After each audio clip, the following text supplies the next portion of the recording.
Hi, everyone. My name is Justina Asovska, and I am the founder and CEO of Women in Blockchain Canada. We are a non-for-profit that aims to inspire women to get involved into the blockchain space through educational workshops, conferences, and social media.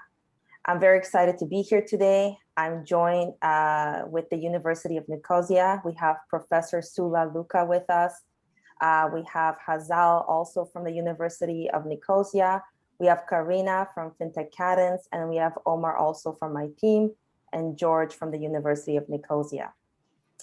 And so the reason we decided to do this event together is because we wanted to unite the talent from Europe and North America together to showcase someone fantastic like Professor Sula within the space that can really teach us with her experience about a topic that I think that is very relevant right now, and it's decentralization, fintech, and blockchain all together. So she's going to help us unite this topic. I'm very excited for this because this collaboration is also to inspire students within the North American hemisphere and all over the world to potentially do their masters in digital currencies. As we know, the current space has had so many things happen this year and last year, and it's just evolutionary and growing. And the University of Nicosia happens to be a place where students can pursue this type of education. And this event at the end will also discuss what you can do in order to pursue that with them, and perhaps even get a discount on pursuing that education. So we're very excited to be collaborating. We're very excited to be here today. And we're also very excited to be collaborating with FinTech Cadence as they share the vision of also inspiring women within the FinTech space.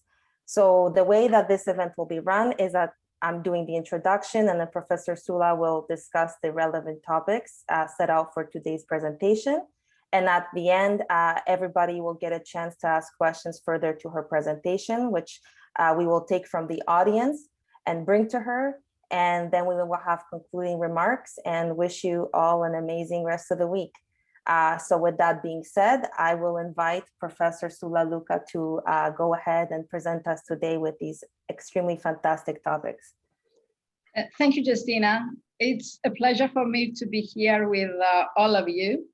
Let me share my screen first and start what I believe a very interesting presentation. So I assume, can you see my screen? Everybody can hear me? Yes. Great, thank you. So first of all, good morning, Canada. Hello to everyone around the world who is with us today. Before I actually go into the presentation, I would like to thank the organizers for their kind invitation. That is Blockchain Women Canada and FinTech Cadence, and of course our Hazal and the whole team there that is organizing and putting together this event.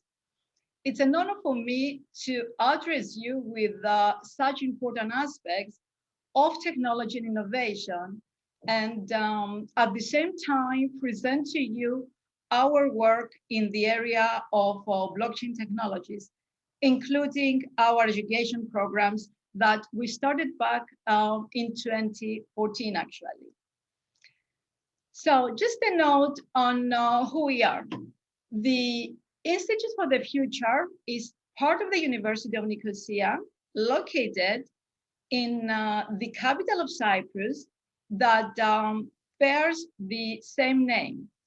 And in case that you are not aware about Cyprus, it is a small island, less than 1 million in terms of population, in the eastern part of the Mediterranean Sea, sitting between 3 continents, Europe, Asia, and Africa.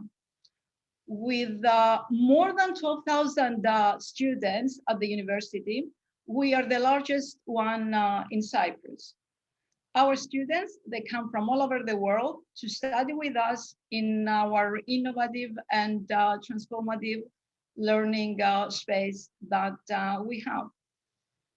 And a few words on the Institute for the Future. which is actually an interdisciplinary research center within the university with the objectives to advance emerging technologies and contribute to their effective application in industry, government, and education, as well as evaluating the impact of these different technologies on employment, wealth inequality, and our lives and societies in general. We are active in three different areas: education, research, and community building. It is also worth noting that we were the first in the world to offer an academic degree in blockchain technologies and cryptocurrencies, as well as the first one again to issue certificates on the blockchain. And actually, out of that, what started as an experiment, it turned out to a spin-off that is hosted by the University of Nicosia, and we call it Bloco. I'm very proud to say that we have been ranked several times as the #1 university in the blockchain space, and performing universities such as MIT, Princeton, Duke, and a lot of other Ivy League universities around the world. We have the largest blockchain student community in the world, with more than 900 students in our master's degree, coming from over 95 countries.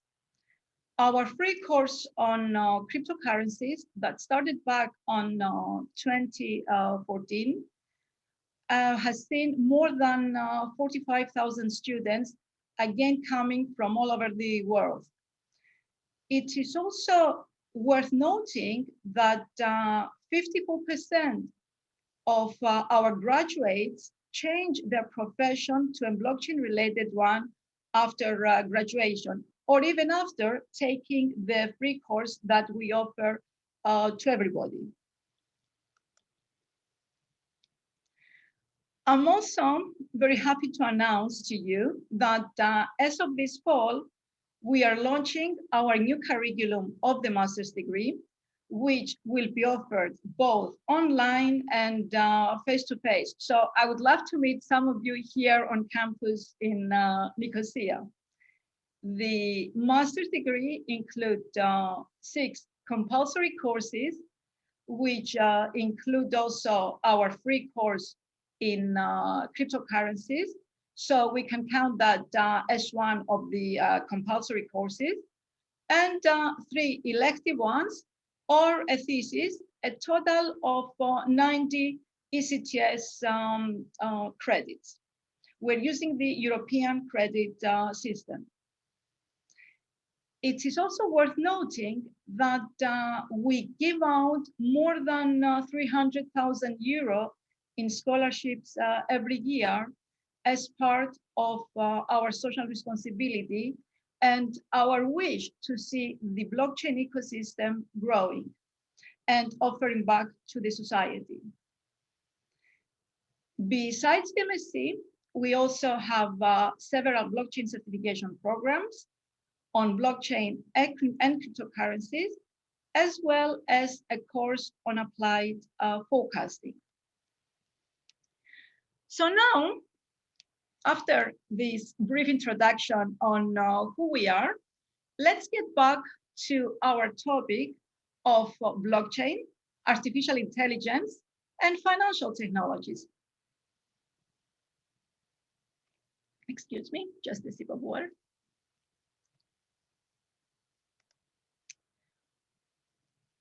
We are at the dawn of the 4th industrial revolution since the initial one in the 18th century, which is characterized by a fusion of technologies that is blurring the lines between the physical, digital, and biological spheres, collectively referred to as cyber-physical systems.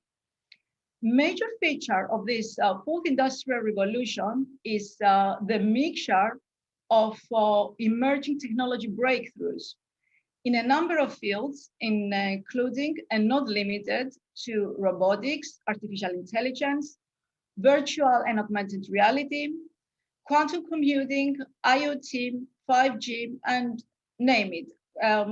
Most of these different technologies that we see today, they're out there. And many believe that blockchain seems to be the driving force of this revolution. At the same time, we are also at the historical intersection of technology singularity, where all these different technologies lead the way. We used to know the internet as a network of information, but as time goes by, we are progressing to the internet of value, the internet of trust, or as many of us call it today, Web3.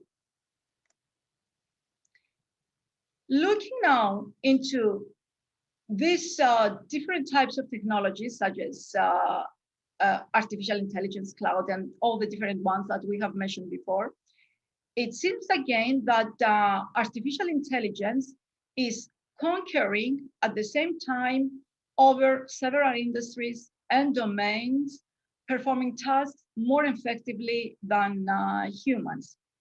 Think, for example, of Google's AI-powered predictions.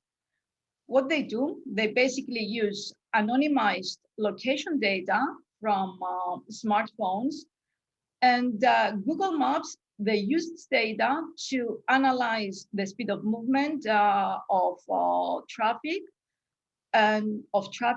at any given time, and determine the appropriate route for us depending on where we want to go. Or the commercial flights and ships, then, or the driverless cars that use AI autopilots. The examples we can mention here are, of course, endless. And as time goes by, we see even more and more applications in this area.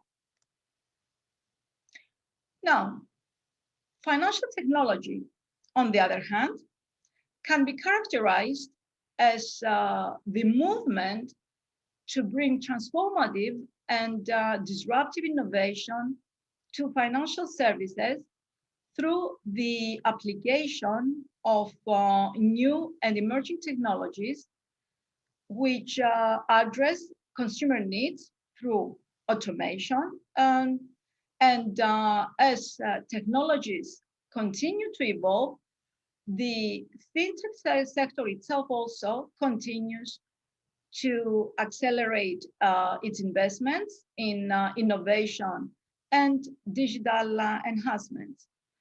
From KYC to online payments, from bank reconciliation to applying loans, fintechs are trying best to integrate their transactions with that of business. Now, when it comes to decentralized transformation and what we actually mean when we bring the three main technologies that we just mentioned, fintech, blockchain, and AI. Many believe that fintech and blockchain powered by artificial intelligence can actually bring a financial storm and totally transform the traditional financial sector as most of us currently know it. So the question that we are going to tackle with now is how to actually integrate artificial intelligence, fintech, and blockchain technology for transforming the financial sector.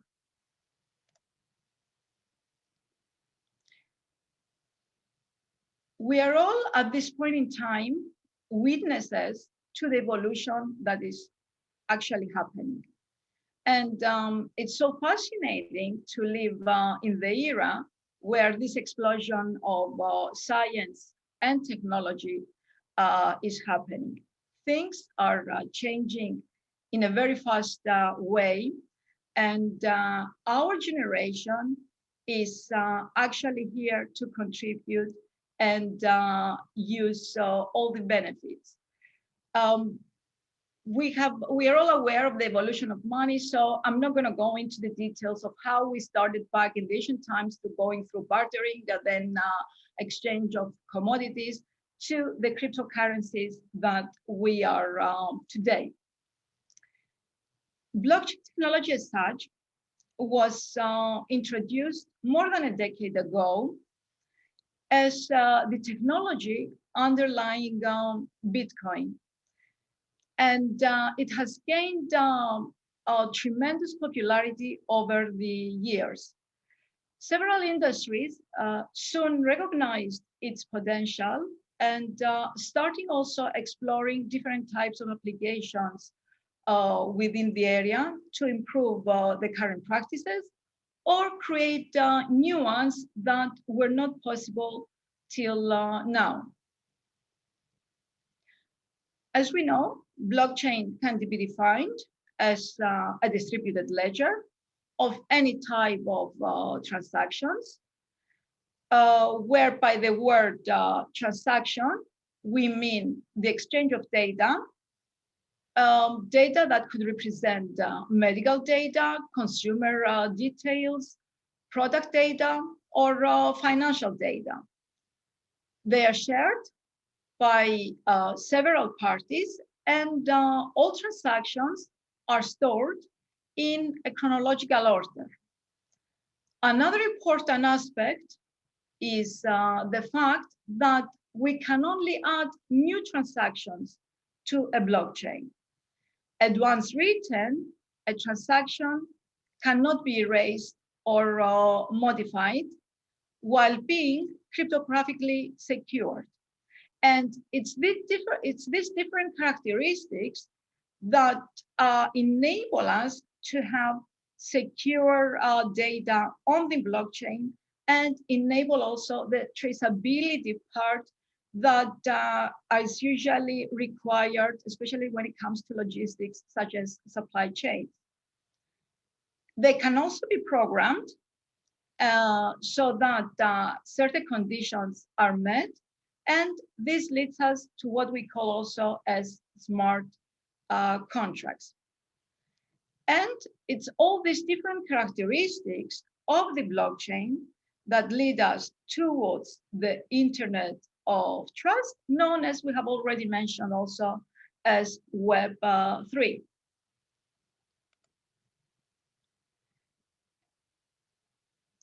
Blockchain and artificial intelligence, they are considered to be two of the hottest trends right now.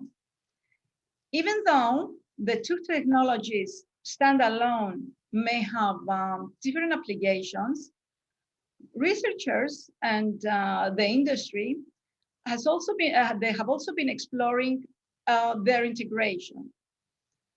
PwC predicts that by 2030, artificial intelligence will add up to 15.7 trillion to the world economy. And as a result, the global GDP is expected to rise by 14%. According now to Gartner's prediction, business value added by blockchain technology will increase to 3.1 trillion by the same year. And basically, this integration of blockchain and artificial intelligence and this booming in the economy, it's the result of the new innovative DeFi applications that partially it's this result of the new innovative DeFi applications that we are expecting, and we are already actually we're already seeing them. Fintech may be a new term, but even though it exists, it's not. Financial technology has been around since at least the mid-90s, with the banking industry being its largest buyer and user. Blockchain is a groundbreaking technology permitting the safe and reliable storage and transmission of data. Artificial intelligence, on the other hand, is a revolutionary technology that can learn on its own by analyzing and discovering patterns in massive amounts of data. So what does this actually imply? These three different characteristics of the three technologies that we're looking at. This implies more secure systems. In a centralized system, hackers or malware can penetrate an AI system and modify its instructions. With blockchain, before any information is accepted and processed on a blockchain platform, it must go through several nodes or phases of the network on the system, which makes it much more difficult to hack.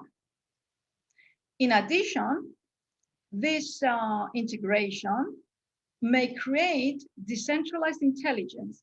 That is, the combination enables organizations to set up a blockchain-based architecture based on a peer-to-peer connection that has, for example, an image recognition feature or some other language processing feature.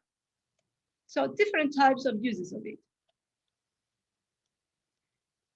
The complementarity between artificial intelligence and blockchain may lead to breakthrough innovations, not only in fintech, but also several other areas, including medicine, autonomous vehicles. Imagine, for example, a self-driving car bidding for your ride, sort of a smarter Uber. Smart contracts, decentralized autonomous organizations, and of course, financial services.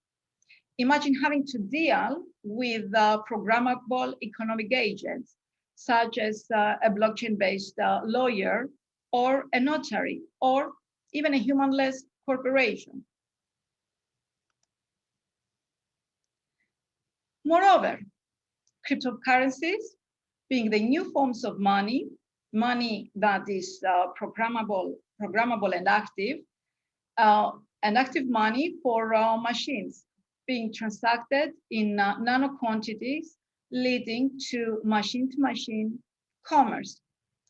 Markets that rely on mechanisms such as intermediation, clearing and settlement, recording and information keeping, databases, distributed storage and authentication, transaction traceability, notarization, and many others are about to be disrupted and as a consequence disrupt our banking and financial services, which appear again to be the epicenter of this transformation. Potential areas of fintech applications range from personal finance to payments and billing to mortgages to money transfers and tools to manage accounts and so on. This is a good, I would say, graph figure that shows all the different areas, potential areas of applications in fintech. But is this all? The advantage, but also the disadvantage of working in these areas is that new and exciting technologies are emerging continuously. That you can have, on one hand, you cannot have a single moment to be bored, but then on the other hand, you're all the time rushing to catch up with what is happening with all these new innovations that are in the space right now. So before closing, I would like to stand for a few minutes also on another interesting topic that is emerging, and I also recently started to explore. So I thought of sharing some of this information with you on what I have been looking at, because it's a very interesting topic, and I believe you're going to like it also. And these are, of course, NFTs, non-fungible tokens. So what happens and when we actually cross NFTs, DeFi, and artificial intelligence? But first, let's see what is an NFT. The non-fungible tokens, that is cryptographic tokens that are not backed up by some traditional asset. They are non-fungible. And initially, when I started looking at this, I said, non-fungible, what does that actually mean? Bitcoin, for example, is fungible in the sense that you can exchange a Bitcoin with another Bitcoin, and it will not make any difference to us. But if you have a one-of-a-kind trading card, this is non-fungible. If you traded it for a different card, you would have something completely different. So NFTs may represent, for example, an artwork, an event, or a digital item. They are valuable as they represent unique assets that are rare and cryptographically secure. And they are not interchangeable with one another. So this means that they're scarce. There is a lot of conversation around NFTs nowadays as an evolution of fine art collecting. And I don't think it's going to stay only with digital art. And I will show you some examples of what I mean in a few minutes. So for examples of NFTs include the first tweet of the CEO of Twitter, which was sold as an NFT for about $3 million. And Beeple Video was also sold recently for $6.6 million. One can say, but this is just a video that we can download at some address on the internet. So why are people paying so much money when you can download the file as many times as you wish? NFTs are designed to give you something that cannot be copied, the ownership of the work. Think, for example, of a Picasso painting, the original one and its copies.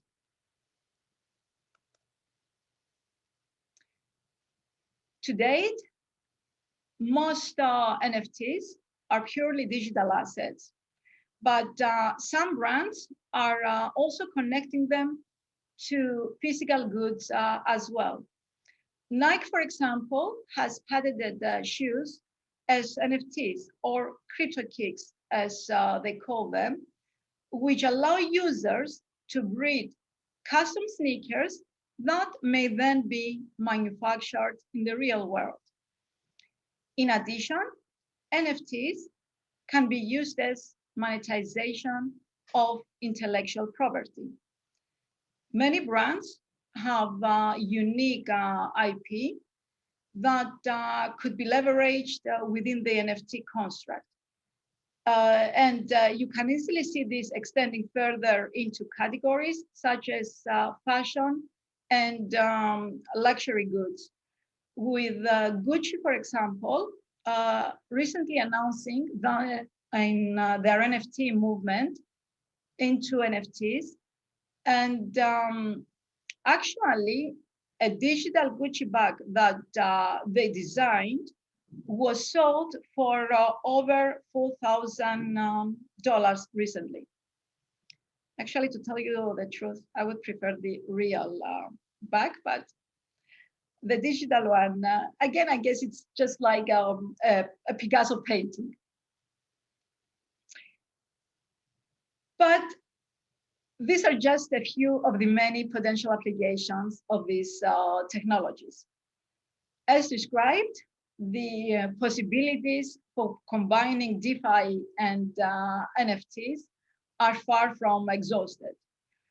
A particularly interesting future endeavor would be to use DeFi and NFTs in the game worlds, or even for the administration of real assets such as land and houses. But where does artificial intelligence fit into this picture?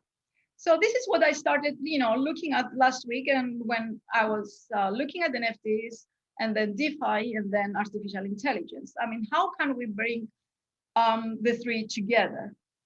And I came by actually with some very interesting examples. Art made by artificial intelligent algorithms.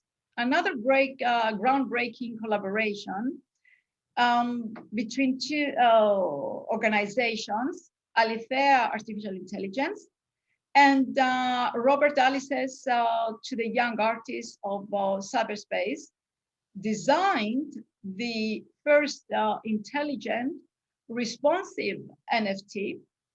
They call it INFT. Excuse me. INFT, to be distributed for sale and public release. Offers the audience the ability actually to converse live with an INFT, and a collector the ability to own the experience. So we have now the introduction of INFTs, where they have been adding, they have added intelligence and interactivity.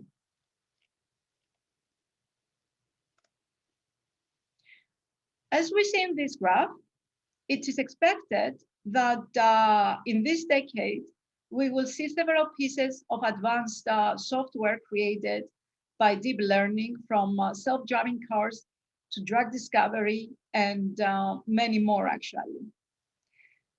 While looking around last week also to see what else there is in this area, I found another white paper on what is called the data protocol, which I also found very interesting. Data is intended to be an art creation platform dedicated to building TikTok on the blockchain, so that everyone can create their own NFTs through the use of AI. Something we already saw in the previous example, but this is not all. In relation to the financial services, they are also looking into providing financial decentralized lending services for NFT creators. So another move into the cross-section of these areas.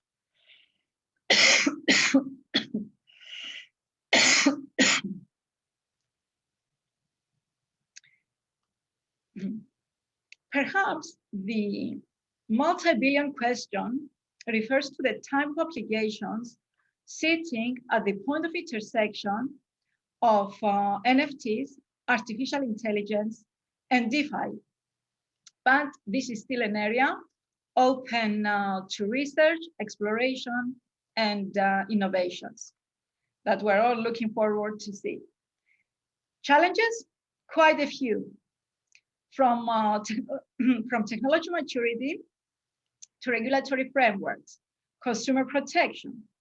In addition, standards to use blockchain on an industrial scale are still not in place. The good news is that researchers and the industries and governments in most of the countries are working to solve them. It looks like the future of finance is decentralized, powered by blockchain, artificial intelligence, and other technologies. all reshaping the traditional financial sector. The future biggest financial players are not going to be just banks. Amazon, Alibaba, Apple, Facebook, and other large conglomerates are getting into the game. So look out for these new exciting innovations, align these innovations with the sustainability challenges that humanity is faced with in order to protect our planet for the future generations. And once this is done, the social consequences will be vast. So we need to look also into sustainability as well. And I would like to finish with the following quote, one of my favorite quotes by Charles Darwin. It is not the strongest of the species that survives, nor the most intelligent that survives. It is the one that is the most adaptable to change. So thank you very much. And just before I finish this presentation, an announcement. As a university, we strongly believe in expanding accessibility and affordability of higher education. So in the middle of this pandemic, we're doing everything possible to practically assist students to start their academic journey with minimum interruptions in this exciting space. So for the attendees of our webinar, which has been organized, as I have already mentioned, and I thank them very much for giving me also this opportunity to discuss these emerging technologies, Blockchain Women of Canada and FinTech Cadence and the Institute of the Future. I'm happy to announce that the Institute for the Future has decided to offer 15% discount for the master's degree in blockchain and digital currencies, starting in September. For further information, please contact Hazal for this. So thank you very much. It's a pleasure.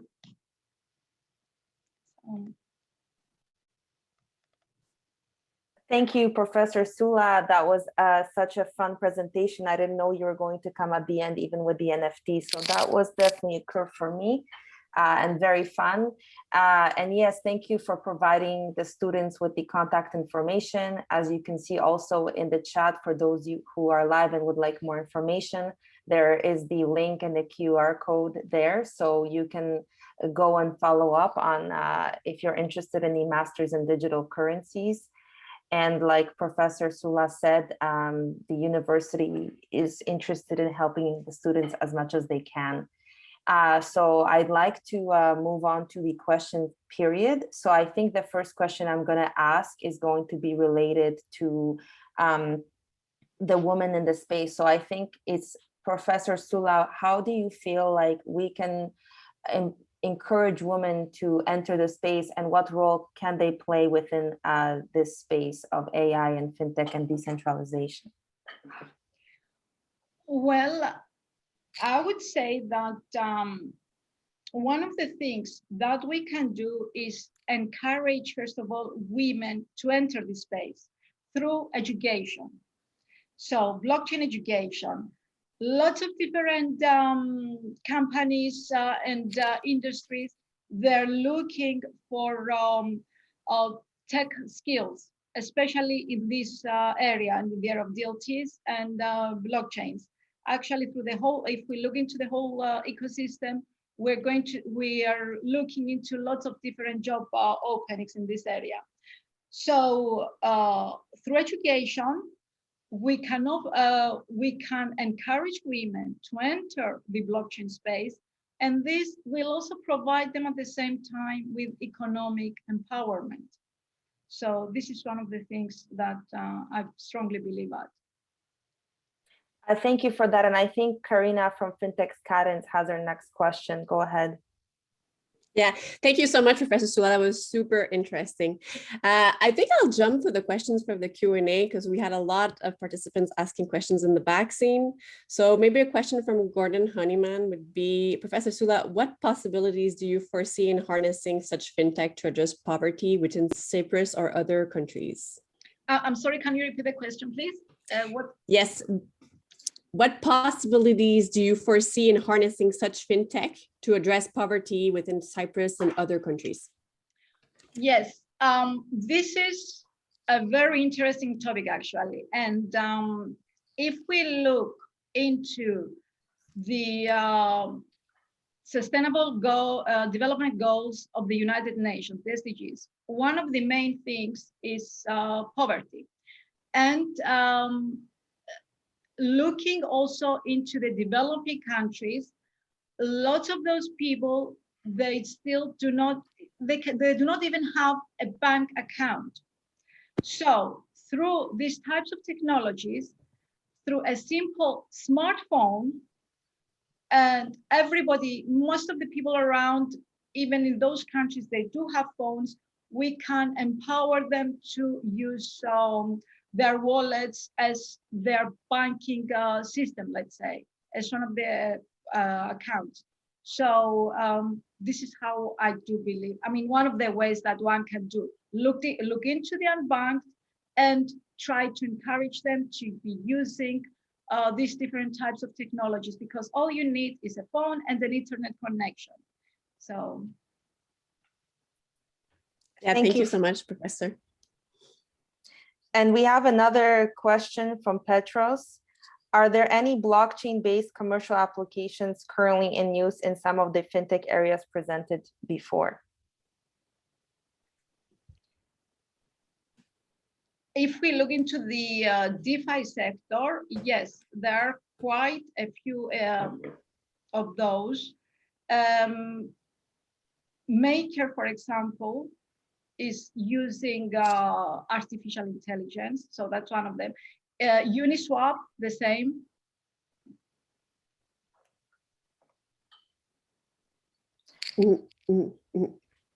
Okay, another question from Liz. How regulations around the world will enable or break the development of blockchain technology? Because we are facing bans and controls from governments, and how do you see that in the future? Okay, usually discussing legal frameworks is not one of my favorite topics, but then on the other hand, I believe we do need regulation up to a certain extent because we need to protect the consumer. So this is one of the main reasons. And many governments are working towards establishing legal frameworks exactly also, for this reason, to protect the consumer. Mm-hmm. And it's always a problem, regulations, right? Yeah. It's a on the other hand, looking into the regulation again, you have to go. I don't know about how the case in other countries are, but the governments, I believe, they need to collaborate with the researchers, the experts in the area, to actually put the legal framework together. So they also need to educate themselves of what will be the consequences of these different types of technologies, so that they can actually introduce the legal framework correctly to their citizens. Another question we have from Dakash Goyal: would it be more feasible for banks and financial institutions to use permission blockchain instead of permissionless due to the concerns with anonymity? Alternatively, are there any use cases where permissionless is better suited?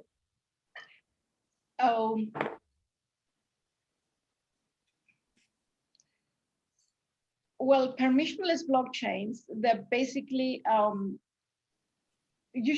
they're basically for the financial sector.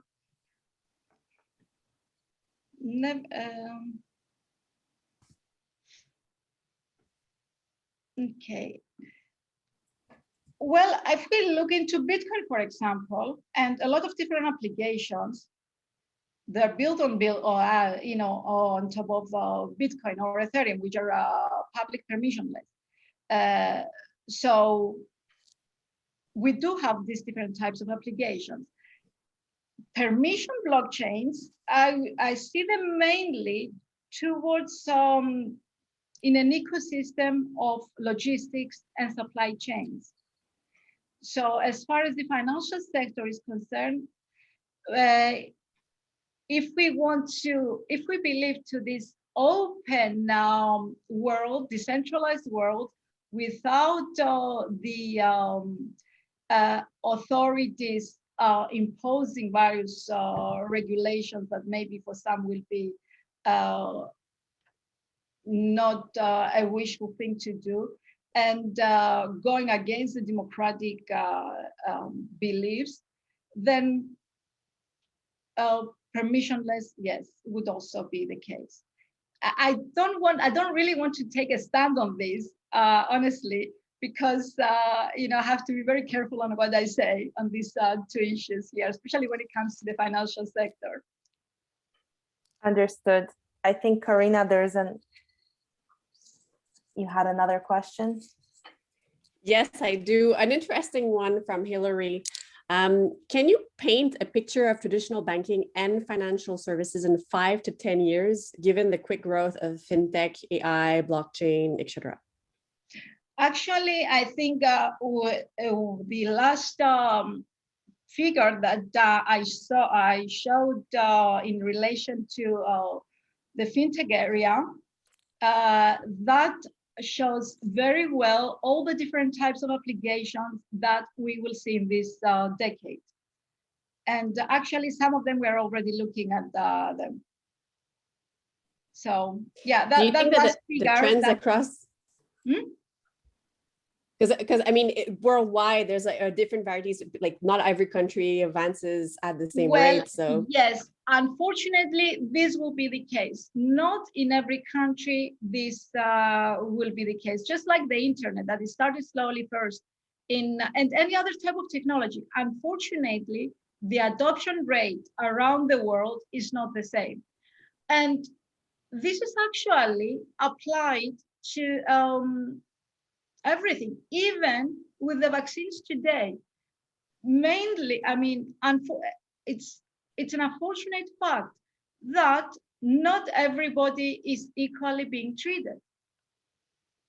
So the same thing that vaccines have not been adopted up to the extent that they should have been adopted by all countries because they don't have the right infrastructure for whatever reasons, vaccines did not reach them. It's the same thing. Technology is not equally spread all over the world, and it's going to be again the same with these types of technologies. The adoption rate, it's going to be different, yes. It's an interesting analogy, and hopefully, like in vaccines, the countries that had less chances of having vaccine easily did get more eclosions afterwards. So hopefully that won't affect worldwide the evolution of some countries for those that are slower in regulation, right? I'll let maybe Justina go forward with another question.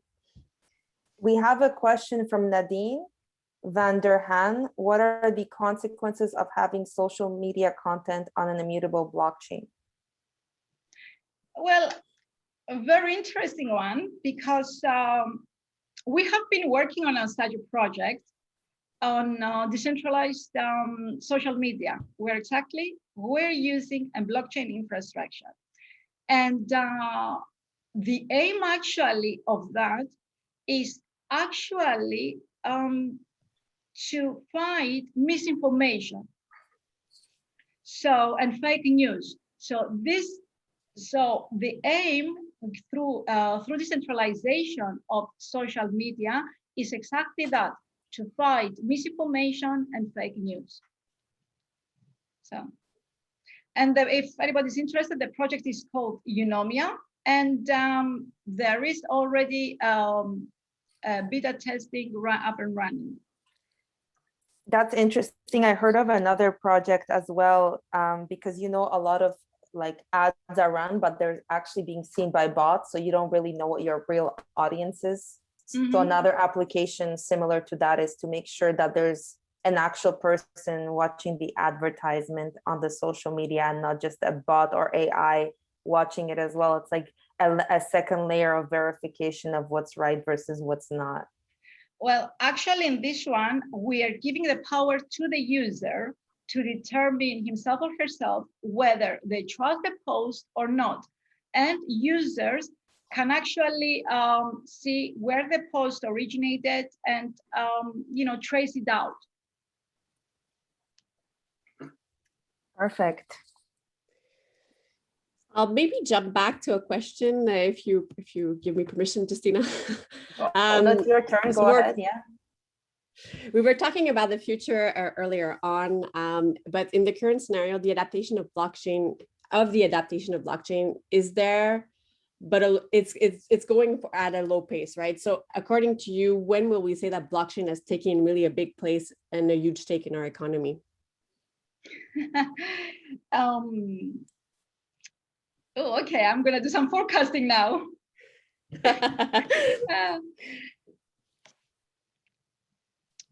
Well, one of the things that holds us back is standardization. Because we need standardization and interoperability of services. Once we have that in place, then things will accelerate. But so there is this precondition first, this prerequisite first: standardization, interoperability, and scalability of blockchains. The other thing that we need to consider is the consumption of energy, because at this point in time, blockchains do require quite some energy, but there is work being done for minimizing it.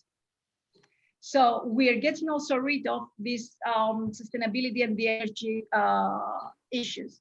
So this is the other thing to consider. Once we have these challenges, once we take care of these challenges, then I believe the adoption rate will accelerate. So is it my understanding that you believe that our adoption will increase once the environmental challenge is more addressed? Not only the environmental challenges, the standardization, scalability issues of the technology, and interoperability of the technology. So it's, think of the blockchain technology,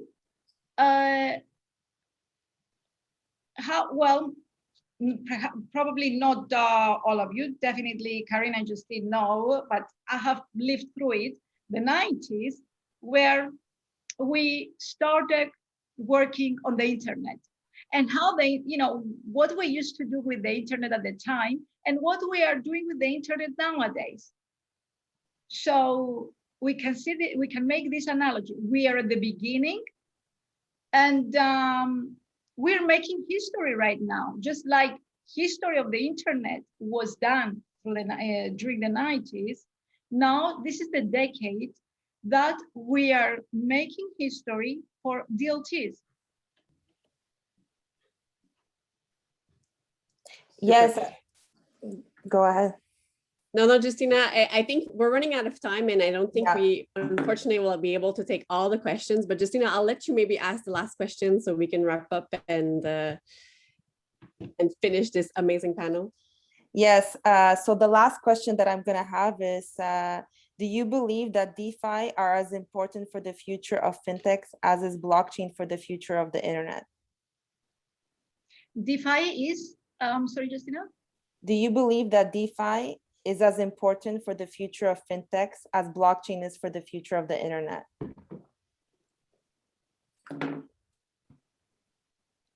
Definitely, the traditional financial system as we know it will change. I will give you another analogy that maybe this perhaps will help you understand what I mean. remember telecoms, how they were back again in the 90s. You know, it was just that what the services that they offered to us was just, you know, a basic phone line where we could make our calls. Think about the telecom company today and the different types of services that we have. It's the same thing with the banking, the financial sector. The financial sector, we go to the banks, they offer to us some basic services. If the banks do not transform themselves, like the telecom had to do back a couple of decades ago, it's going to be the same thing. So yes, we are moving into a decentralized financial sector for several reasons. Reasons for data will be more secure. We have also the integration of artificial intelligence that will help give us more innovative applications, better analysis of the data, and so on. So this is my answer for that. Well, thank you so much. And thank you for everyone for being here today. I'd really like to also thank our sponsors, Invest Ottawa and Gowling WLG from Canada. It couldn't be possible without them as well. The University of Nicosia, FinTech Cadence, everyone who came today, Omar from my team as well. So it's been wonderful. It was a great conversation. I would like to advise everyone who has questions regarding the Masters in Digital Currencies to contact Hazal and visit the website and get the information from our chat. So if you're wondering where to get the answers, go to the chat. The link will be there. You can get the information and stay tuned. We are planning, this is a partnership we're doing. I think that is long-term. So tune in for our other events. We're going to have great speakers. We're going to have great discussions. I know there's questions that are unanswered. So to the next one, you know, you're going to have to wait, but we could what we did today. And I think it was great. So thank you, everyone. Thank you for the invitation.